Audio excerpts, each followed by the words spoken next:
Welcome to the Tudor Dixon Podcast. Well, you know that groceries are now breaking the bank, gas prices are soaring, and mortgage rates are through the roof. But the Biden administration still says that Bidenomics is working. Well, I've got the former economic policy advisor to President Trump, Larry Kudlow, with me here to give us his take. You can catch him every weekday at 4 p.m. Eastern on his Fox Business show.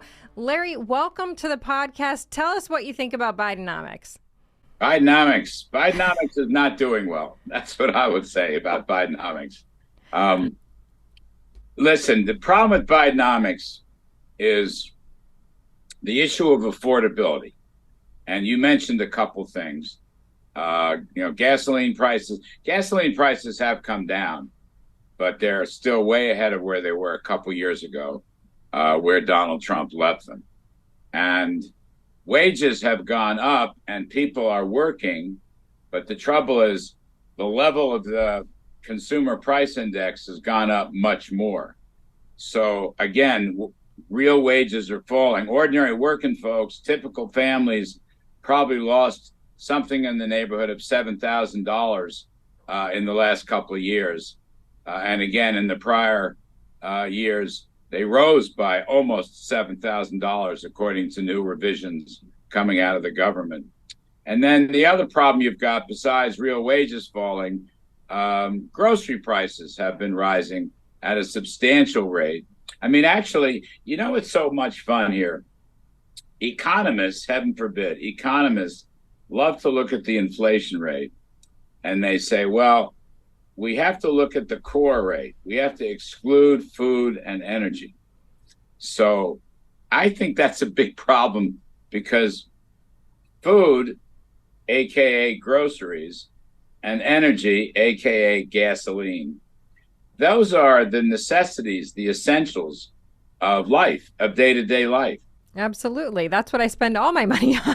Yeah, so I just looked at it when we got the third quarter third quarter numbers on GDP and the GDP deflator. So I took out everything.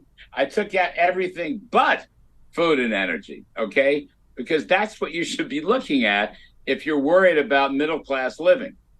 And so it turns out that number is up 6.6% at an annual rate, all right? Whereas the overall deflator was only up about a little over 3%, which itself is too high. The necessities of life, food and energy, up nearly 7% at an annual rate. That's the problem with Bidenomics.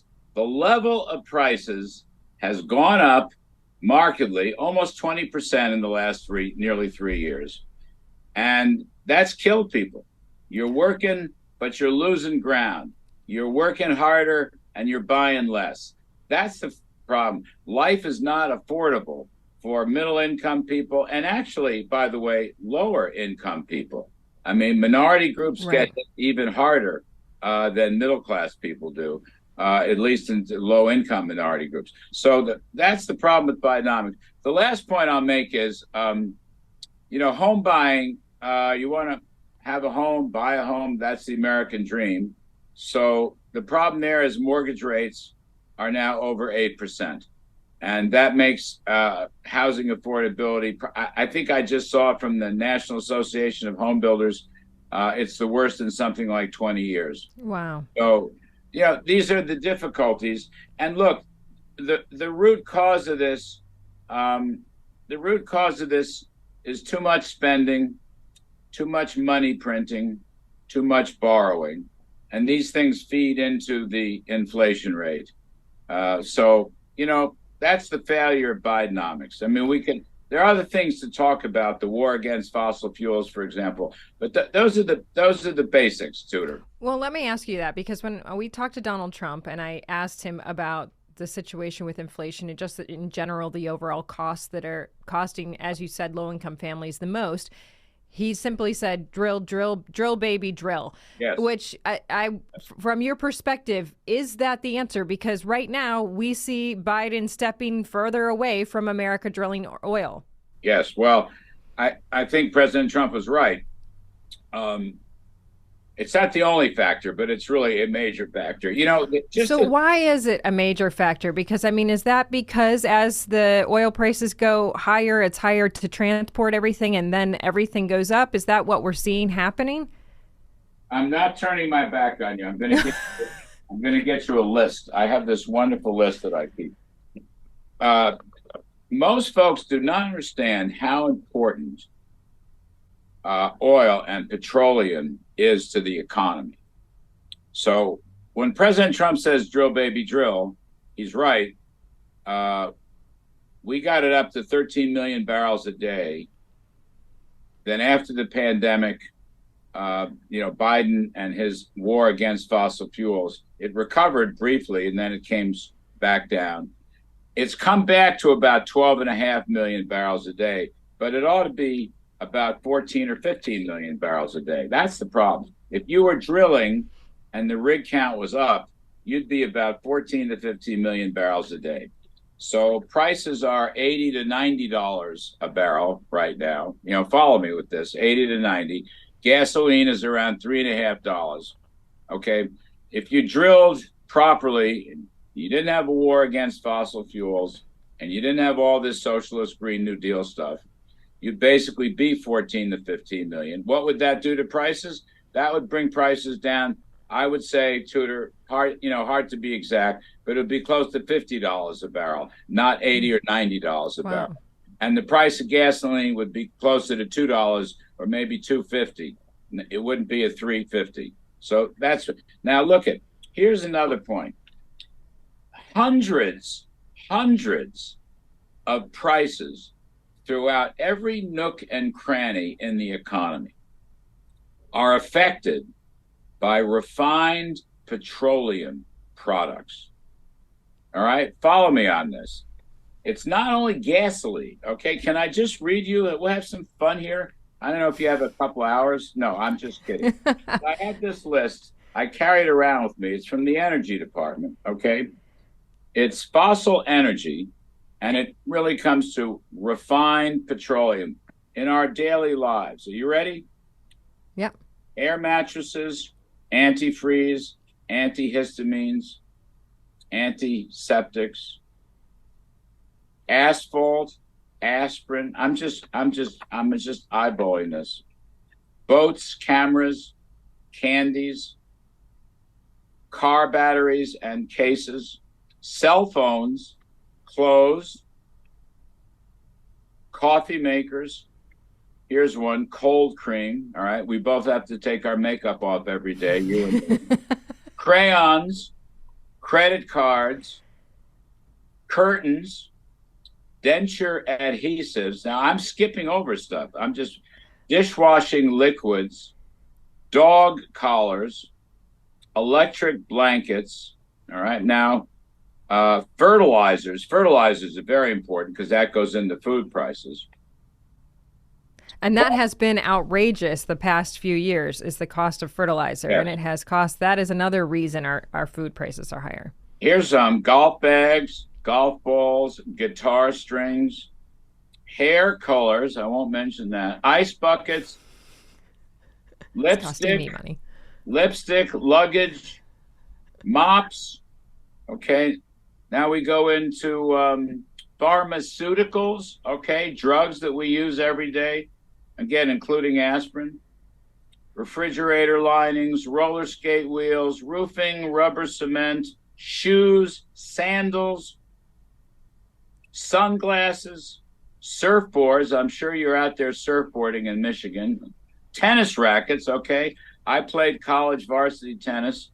Tires, toothbrushes, transparent take trash bags, truck and automobile parts, TV cabinets. Okay, so when I say hundreds of items of ordinary life, okay, those are affected by the price of oil. And so oil between $80 and $90, which may get back to 100, it got as high as 125, causes all these prices to go up and your living standards to go down. If you drilled properly and we had a high rig count and these big oil companies were investing, in new fracking, for example, Harold Hamm, our friend, you'd be closer to $50 a barrel, and you'd be closer to $3.50 of gasoline. And all these prices I just mentioned, every one of these prices would be 25 to 50% lower. So what does that mean? It means whatever you're making, your take-home pay would buy more because these prices would be less. Yeah, I was just actually, it's funny that you go through all of these things because I think people don't realize that. I mean, remember the controversy a few years ago, I think it was North Face or something that came out and said they were against big oil, and Right. and big oil laughed and said, "How do you think you make your jackets? Exactly.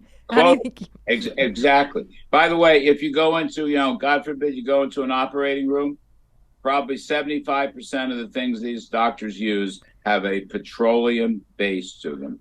Yeah, I mean, so I used to be in manufacturing and I sold tool and die steel. Everything was plastic injection molding. And so we would see all of the new trim and everything on the cars before they were coming out. And just the other day, I was sitting in the car with a guy who's never been in manufacturing. And I said, just for a moment, look at every piece on your car, every button, every little detail, every little chromed piece. All of this is coming from oil. I mean, these are all made, that is all a direct result of somebody manufacturing this with a plastics process, and that's all coming from oil.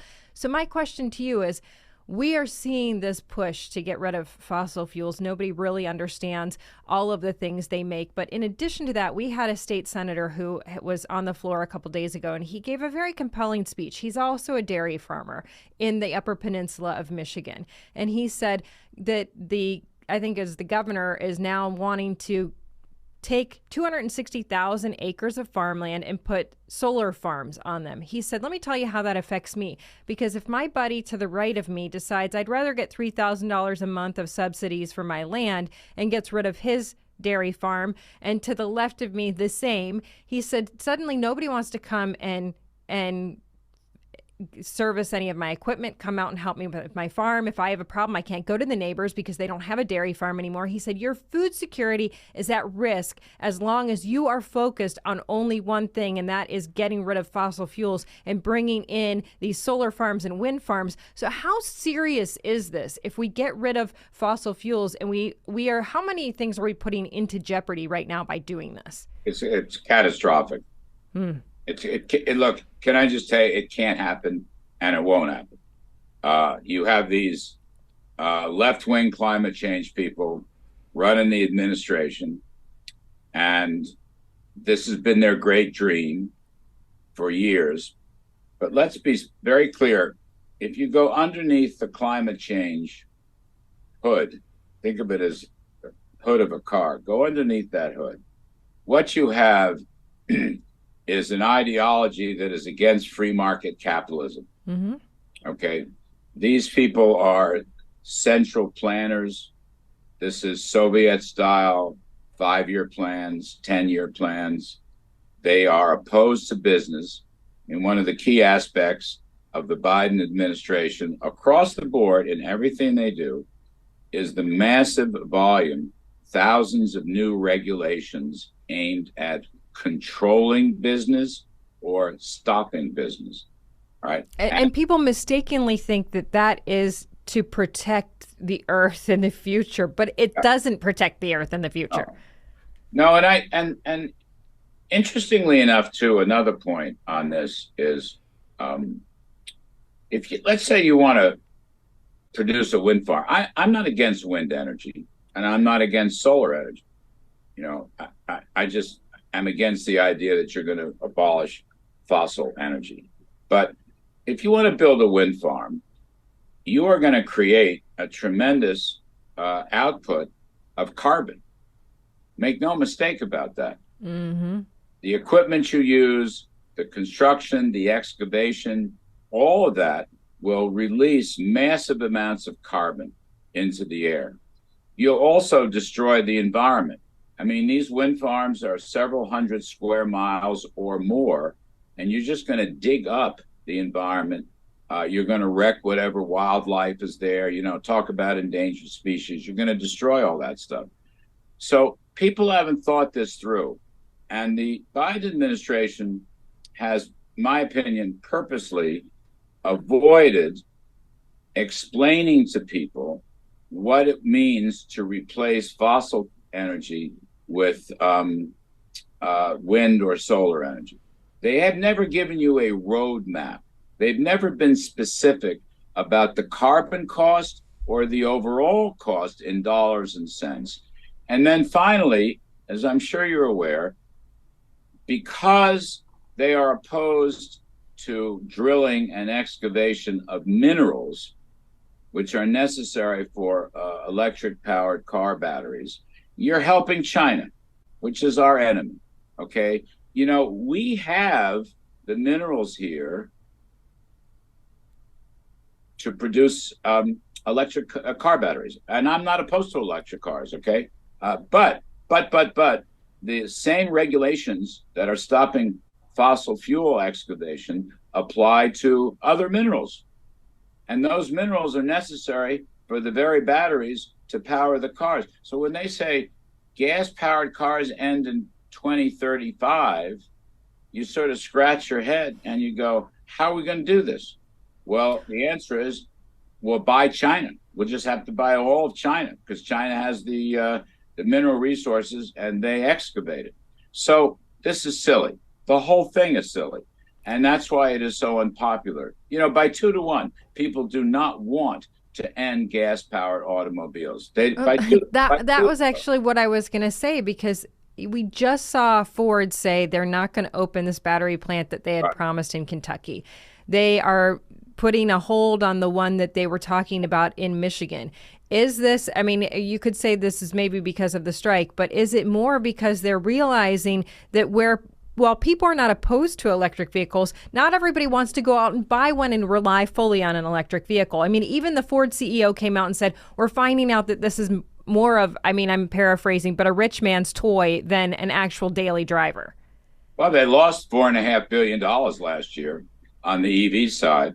The only thing keeping Ford in business is the SUV and truck business. That's where they make their money. And not sedans, by the way. It's the SUVs and trucks. Look, I don't know the current CEO of Forbes. I work for it. I work closely with the prior CEOs. I do know Mary Barra very well from General Motors. Mary Barra is a very smart woman, but she's a dreamer. She came up through the planning stage. She's never really done cars per se. And you will see the same out of them. They're losing money hand over fist, trying to jam down these electric vehicles. Folks don't want them, right? Some folks, some well-to-do folks want them, okay? I wrote in one, a super rich money manager 2 years ago in Palm Beach, Florida. We were at a dinner party. Everybody leaves, 10 o'clock at night. He says, come on, I want to show you my new Tesla. He has a Tesla. And I'm not going to mention this guy's name. He's a very good conservative, our man. But anyway, so I want you to take a ride in my Tesla. So we're in the middle of Palm Beach, Florida, and I get into the car, and there's no lights. It's absolutely pitch dark. He guns the engine, which you don't hear, and I'm doing 60 miles an hour or more in about 1.5 seconds. Okay, I got that. And it was a thrill. Now, you have to pay about $150,000 for that car.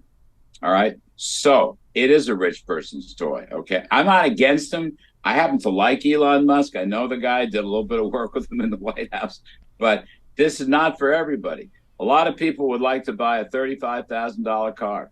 Okay. Or a $45,000 car, but they don't need to buy a $75,000 electric vehicle just because Joe Biden says you have to.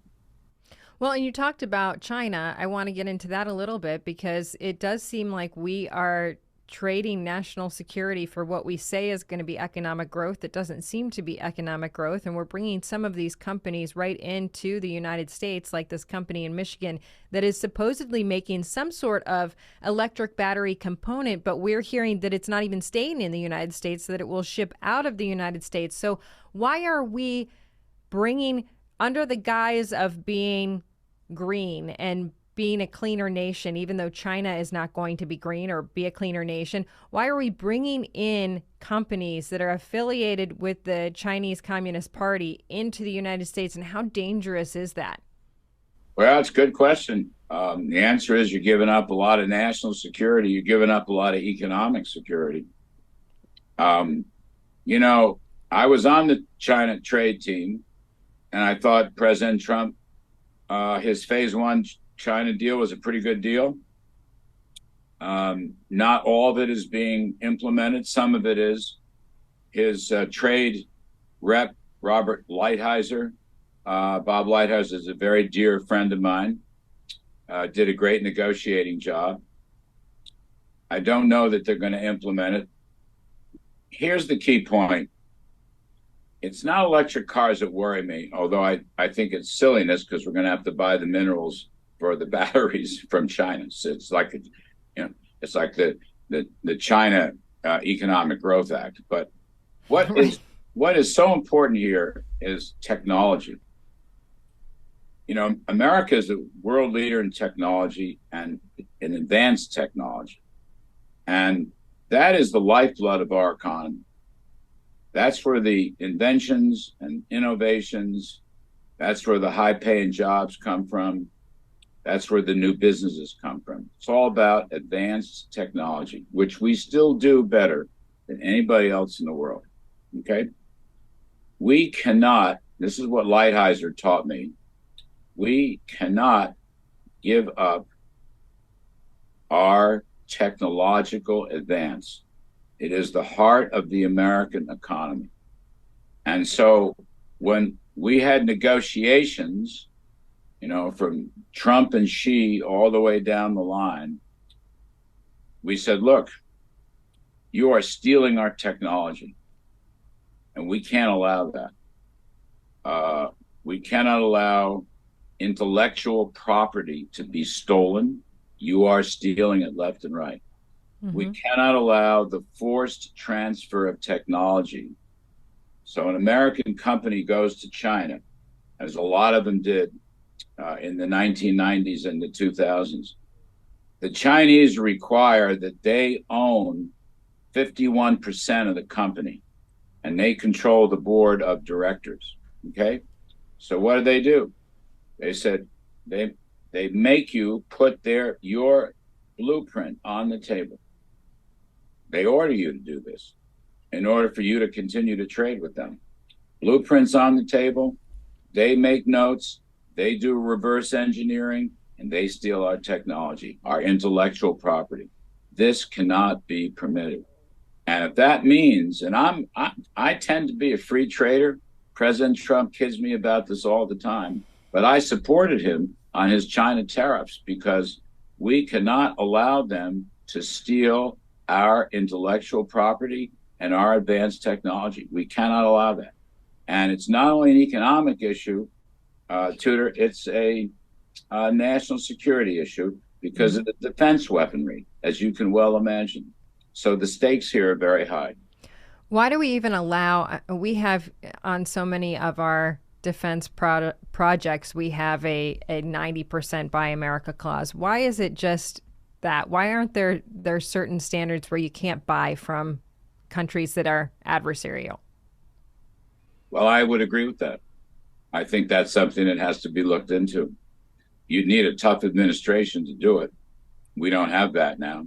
But we don't. I mean, and I think that is why a lot of Americans feel very nervous right now. They see what's happening in Israel. They see what's happening with Russia. They see what's happening with North Korea, China, Russia, Iran, all talking. And they feel very concerned about a man who looks so frail on the world stage. And really, it seems as though Biden is not the man that he was when he was senator, not even when he was vice president. And was he even capable of being president in those times? But now he is the president, and he seems to have an administration that is very young, very goofy, a lot of people that are questioning their own lifestyle, and yet they are making key decisions for the country and making huge mistakes, like even the social media mistake where they are putting out pictures of our special forces. Those are errors that cannot be made from the president of the United States. So how do the American people feel comfortable with this? And how do we get our candidates for president to get the message out that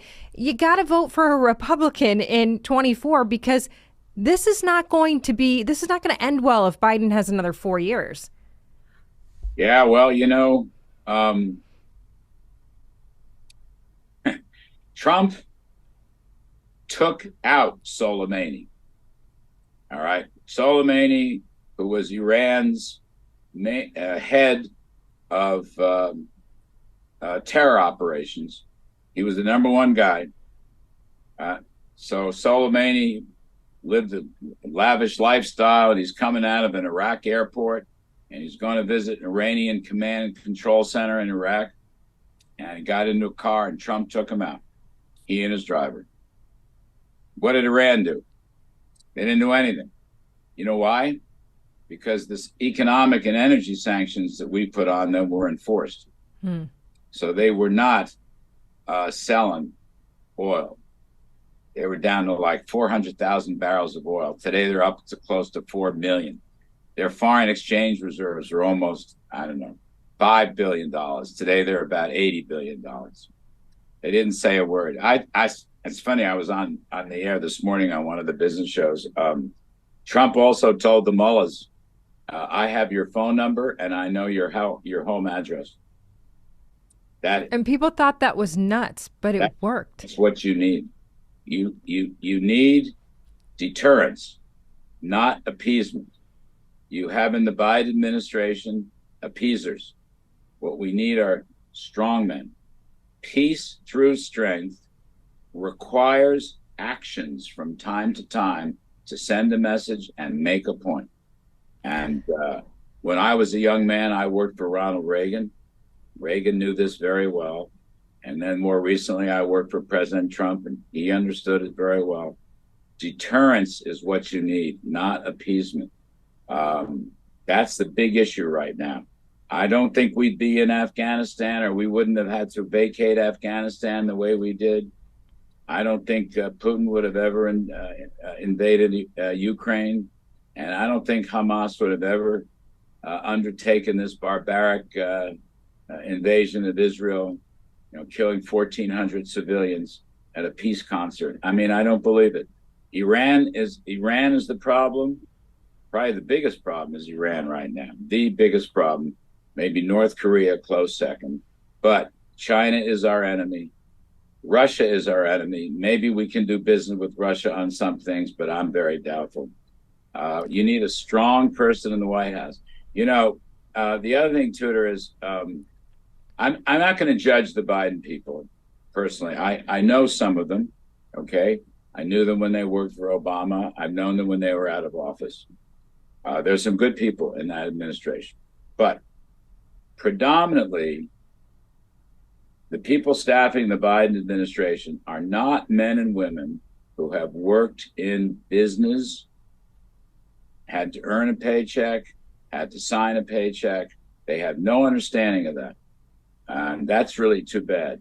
And, was the Trump administration perfect with his personnel? No, these things are never perfect. But if you look at the top layer, all of us worked in business one way or another. We either worked at companies or corporations or Wall Street or, businesses or energy and oil, healthcare. These were men and women from business. Okay.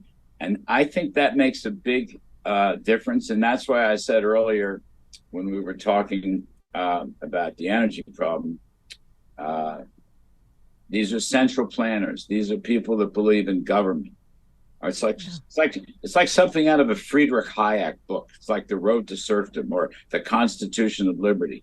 Hayek always writes about the central planners, the bureaucrats who think they know more than people who work in everyday private lives in business. They don't know more. I'm sorry. I've been on both sides. They don't know more. You just don't. And look, and President Trump himself obviously was a successful businessman. Well, I agree. I'll just say one more thing. I mean, I understand not wanting to say anything negative about folks in the Biden administration, but I have to ask, when you talk about this Iran situation, this has not been a mystery. They've been the number one world sponsor of terror for decades. We know that if they have money, that this is what they will do with it. It's not as though they're going to have beautiful buildings, that they're going to invest in their communities, that they're going to have great playgrounds. This is not who they are. They are a terrorist organization, and they want to go after people and eliminate them. So why did the Biden administration allow this to, why did they loosen these sanctions? Why did they allow them to make so much money, knowing that, I mean, and it's not a question. You can look at the Supreme Leader's Twitter account or X account, whatever we're calling it these days, and see that this is his plan. This is the plan of Iran. So how did they allow this to happen? How can one administration be so irresponsible? Is it just filled with useful idiots? People that are just like, hey, we want to be loving and caring. I mean, we see a lot of that now. All these people that are like, we can all get along, but we know we can't all get along. We know there are people that are genuinely dangerous who want to go after certain groups of people and wipe them off the planet. So how can it be that there are no adults in this administration that said, no, we're not going to loosen the reins on this particular group? Well, there are adults, but they're wrong thinking adults. I mean, that's really there's a view which, goes back to the Obama administration. This basically is Obama's third term, if you will, that Iran could be brought into the world of other nations in the Middle East, that Iran could be integrated into the Middle East, and take their seat at the negotiating table with the other civilized countries. That is a foolish view. That is a view that has been disproved by events going back all the way. Again, my years would remember, it was the Ayatollah that took the American hostages. And the morning that Ronald Reagan was inaugurated, they released the hostages because they knew Reagan would take action. Iran is a bad actor, as you say. So this view that you can integrate Iran into the Middle East is wrong. And by the way, most of the other Arab nations now do not like Iran. This was the heart of the Abraham Accords that President Trump and all of us negotiated. Jared Kushner, David Friedman, the whole gang was Pompeo. I mean, it was a good group there the last 2 or 3 years, I thought. And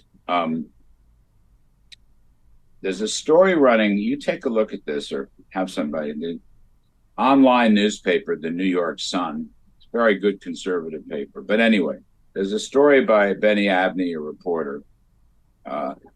No matter what the other Arab nations may say publicly about this Hamas travesty, they don't want or like Hamas or Hezbollah or Iran any more than you and I do.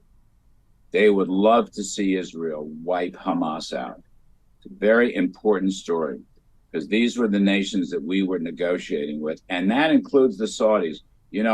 Ask yourself this. You have this blow up in the Middle East once again, but the price of oil hasn't moved. This is not the Yom Kippur War of 50 years ago. This is not the Arab oil embargo. You know why? Because Saudi Arabia doesn't like Iran, period, full stop.